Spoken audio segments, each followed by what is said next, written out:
জেলা বিএনপির সম্মানিত আহ্বায়ক সাহেব আছেন, সম্মানিত সদস্য সচিব এবং আমাদের নেতৃত্বরা জেলা নেত্রী এবং সমস্ত অঙ্গ সংগঠনের সম্মানিত নেতৃবৃন্দ, আসসালামু আলাইকুম।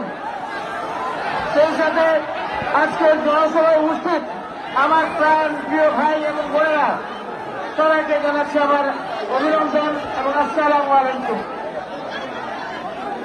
ভাই সকল, বোন সকল, আপনারা জানেন গত 17.5 বছর আমি কারাগারে অন্তরীণ ছিলাম।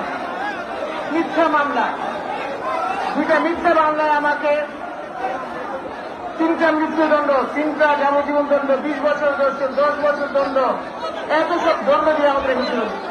বাংলাদেশে তো পুরো পৃথিবীতে কারো এত দণ্ড ছিল না।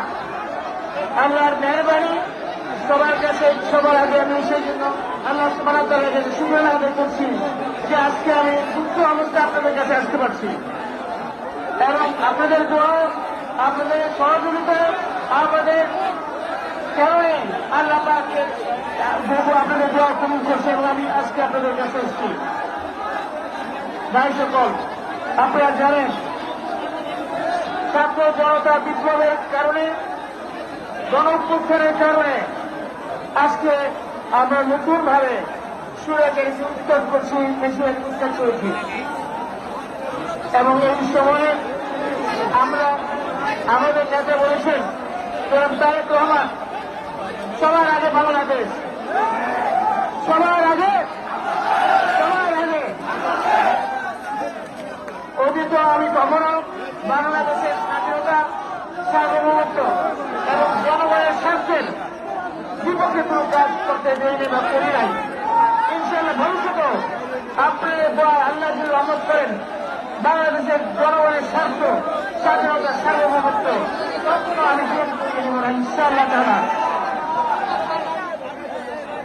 এই 17 বছরে তাদের লক্ষ্য ছিল একটাই, প্রথমে ছিল কেয়ারটেকার গভর্নমেন্ট।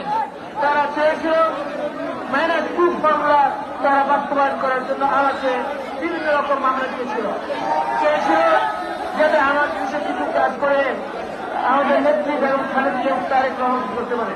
আল্লাহর রহমতে আমি ইমানি শক্তি এমন শক্তিশালী করে দিয়েছে আল্লাহ, যে কারণে আল্লাহর রহমতে কেউ আমার কিন্তু কিছু করতে পারেনি।